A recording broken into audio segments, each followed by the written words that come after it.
Opinion vertical / I went to the Mecca to find comfort. I found a confession on March 27, 2024. 1236 Eastern. I want to do this alone. I want it to be my own. Why? Now I felt empty, almost like a stranger in my own country when the Prime Minister of India was making great pomp and circumstance, was preparing to inaugurate a Hindu temple on the site where an Islamic mosque. At the same time, the footage from the gas was heartbreaking. I needed something to cling to, some semblance of hope, some spiritual comfort, some sense of community. Maybe I'd find it in Mecca, the birthplace of the Prophet Muhammad. Embarking on a journey I've been contemplating for years. Glitch. Travel agencies that have been inundated with offers to travel to the Umrah and the Hajj. Hajj stopped responding the moment I announced my intention to travel alone. Another said point blank, we don't deal with single women. But one agency did, and so began my journey to the most holiest site of Islam. Last year, a record 13.5 million Muslims visited the holy cities of Mecca and Medina in Saudi Arabia. As I went through my first ever immigration control at the airport, Mumbai's Abaya Airport, I could feel the stares of the people around me. For the past 2 years, Hindu fundamentalists have made women wearing the hijab to target them as part of the dehumanization of 200 million Muslims in India. A friend in Germany with whom I shared my concerns about this trip advised me to put my fears about my hijab, to put my fears about my country behind me. Look for verve and resilience. She advised me to put your anger aside. I would try the pilgrims on Mount Arafat early. To the Washington Post. Upon arriving in G before I am met by a driver and taken to my hotel in Mecca. The ride takes 2 hours, then around midnight I meet a man whom the travel agency assigned me to help me through. Asif, a Pakistani national, has roots in a Rajasthan state in northern India. He asks me to see him as a brother from across the border. Abroad, he introduces me to a young Hamza, a young man from his village in Pakistan who is studying, a Muslim religious scholar. Insh Allah, he will explain everything and perform rituals with you. Men accompany me on the glittering King Abdulaziz Road past the huge clock tower and shopping malls on the way to the Holy Mosque. Although it's almost nighttime, walking is almost. There's nowhere to go, pilgrims are everywhere and we're all heading for the same place. I ask Asif if he's seen the Palestinian protests at one of the largest gathering of Muslims from all over. He stops, looks around and then turns to me and says, "Sister, I know you're a journalist, but I'd ask you not to investigate here." Then he laughs and says, "And you should know Saudi Arabia is no place for protests when I'm out in the open space around the Kaaba, believed to be the house of God built by Abraham and his son of Ishmael." Hamza asks me to lower my gaze and only look up when the building is in full view. The Kaaba is a black stone cube-shaped structure covered with a black cloth called kisweh. Islamic verses written in gold. He asks me to repeat an Islamic verse until I get inside, and I keep shoes in my bag and walk around barefoot, chatting with thousands of pilgrims reciting Lubaka to Allah. Malabaik, here I am Allah, and here is the image that I've seen in picture frames at home, in spiritual videos on the wallpaper of my mom's phone. Some cry it at the first sight of it, others fall on mats to offer their prayers. And many start recording on their smartphones, encouraging family members to share in the most important journey of my life. I stand there for a minute just absorbing the sight, feeling the goosebumps after saying namaz, the ritual prayer performed in Islam 5 times a day. I'm gonna begin the ritual of Umrah by making 7 circles around of the Kaaba. Each round will ask me to repeat an Islamic verse that he sings and explains its meaning to me in Urdu. The author, after completing his first Umrah, with the kind permission of Rana U without Washington Post. Next I head to the quay, where people fall on top of each other to touch the piece of cloth that covers one of the most divine places in Islam. When I finally reach it, I impulsively kiss the kiswa. I have to be reprimanded. Hamza, it's not proper for women to do that. A middle-aged man standing nearby looks at Hamza and scolds him. And in what part of Islam or the Quran does it? It says, don't make up. He looks at me and says in Urdu that I should do what? I feel I've been tested after. The man walks away. A little tension dissipates and Hamza directs me to a cistern dispensing the miraculous holy water. It is believed that Abraham, who is called the friend of Allah and the father of all Muslims, left his wife Hajar and baby Ishmael in the care of Allah in the scorching desert of Mecca as Hajar fled between the hills of Safa and Marwa, desperate for water. In need of water, it is believed that the angel Gabriel Jibril in Arabic struck the ground, the earth, which gave birth to a spring, which still feeds the well at the Mecca.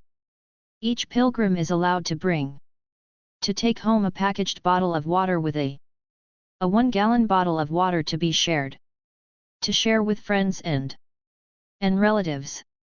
The pilgrims go to the place where there was a fire between hills. There I see a man with a massive dragon tattoo on his shoulder who, looking through the white of the temple in which I'm wrapped up in, another man walks past me. A man with tattoos and piercings on his chanting. I look around for judgmental looks at these breach of protocol, but instead I find the pilgrims immersed in rhythmic chanting and reading compact prayer books. My base feet are starting to blown away. I make my way through the crowd and find a corner where a couple in their early 30s. In their early 30s, they're proposing an Aji date with me and my young teacher. Take 1, 3, or 5. They advise us. Hamza told me that the Prophet Muhammad had a tradition of eating dates in odd. I smile and ask a couple about their native land. The woman says China, which piques my interest, and we talk about their pilgrimage. I bring up the issue of the persecution of the Muslims and the Goris. I wonder if they are allowed to perform their religious duties in China. My wife was about to say something, but suddenly she stops. The husband looks around him, carefully observing surrounding him. Your first time? Asks. Yes, I answer. He smiles and asks me about my own experience, completely ignoring my question. Then they go back to their prayers.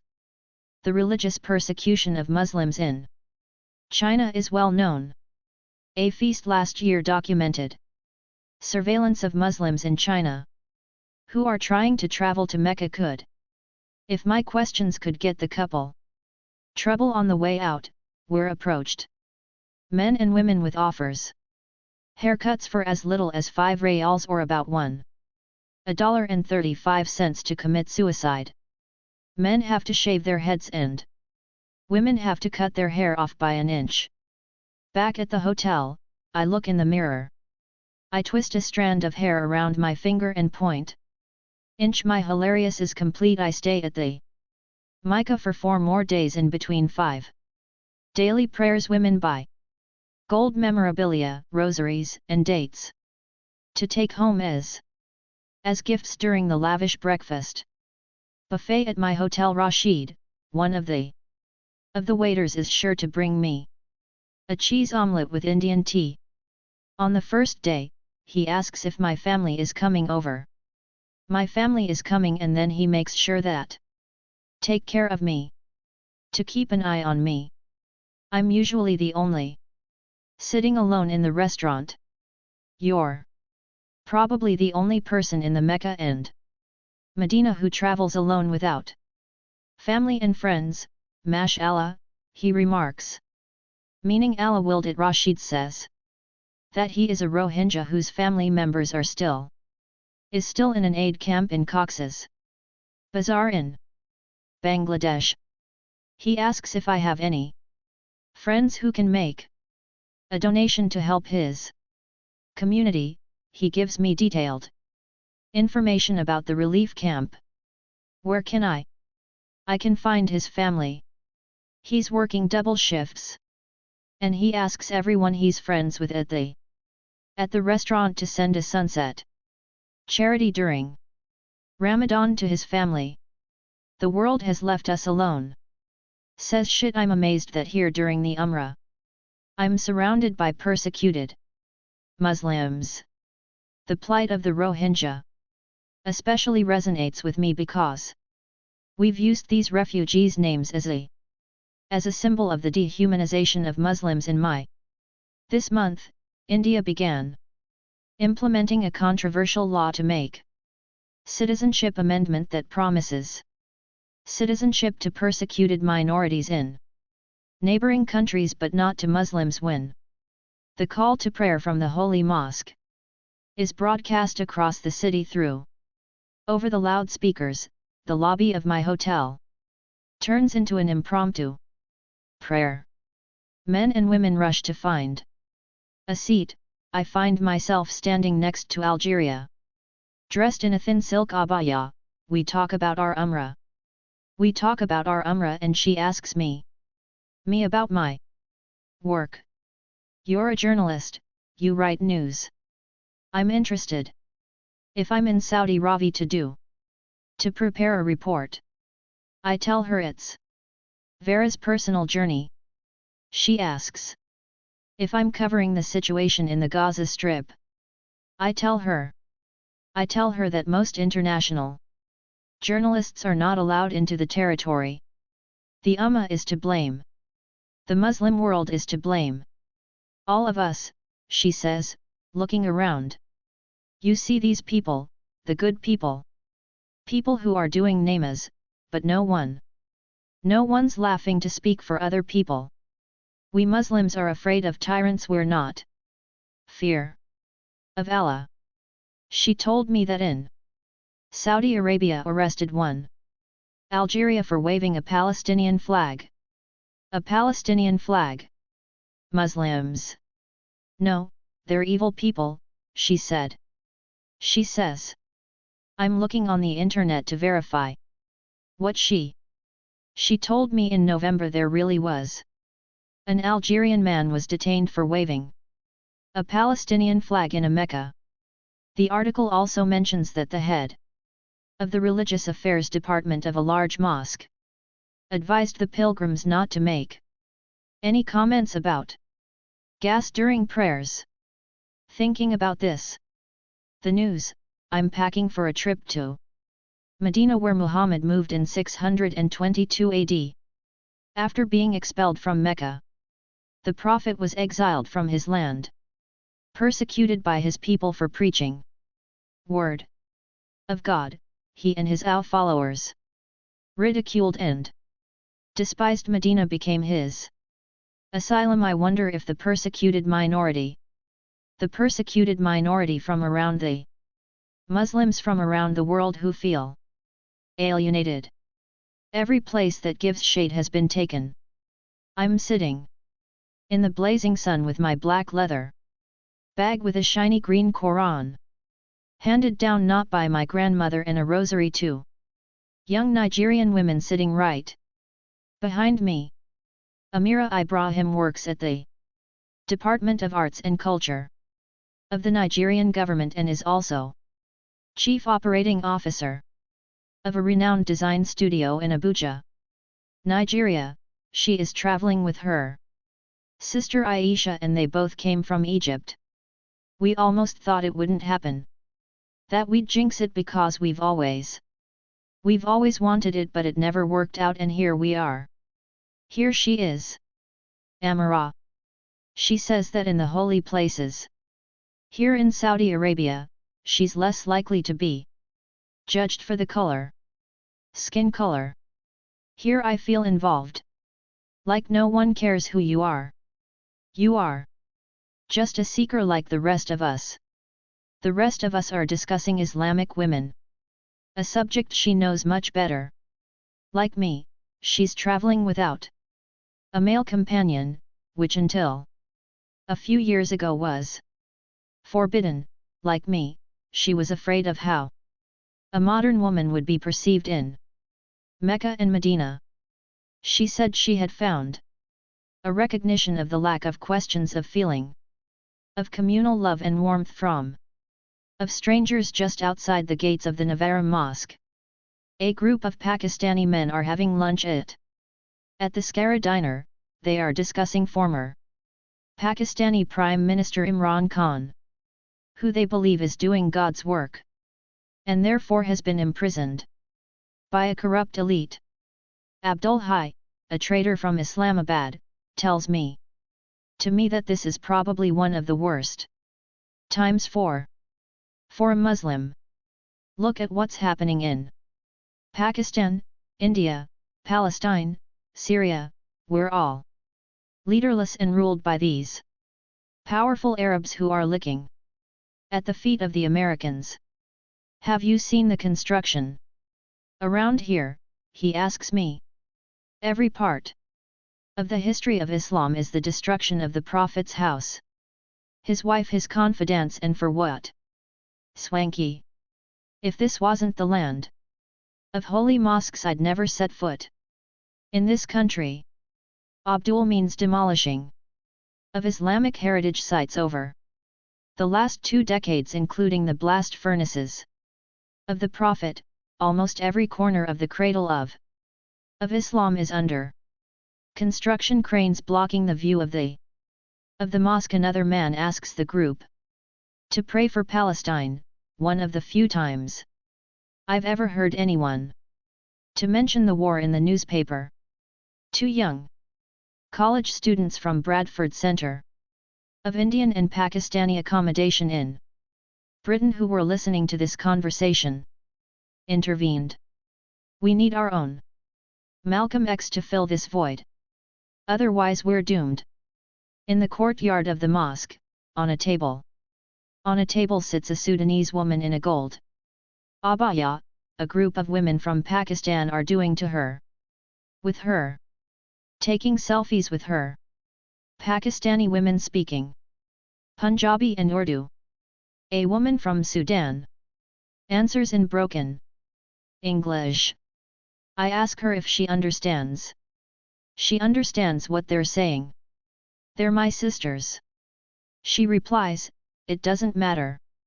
The Muslim world can hardly be called a homogeneous group.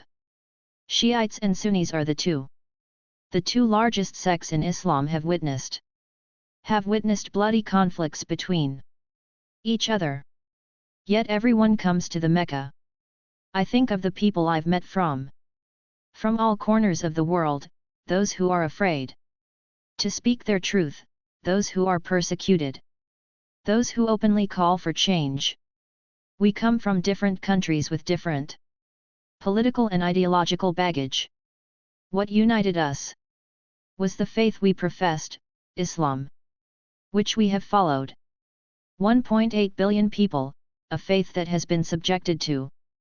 Its followers are often portrayed in caricatured images as savages, radicals and polygamy saviors needing to save It's women during the Umrah from a man who defended my right to kiss a pussy, to the British woman who sent me my room with a painkiller. When I was sick I felt included and respected.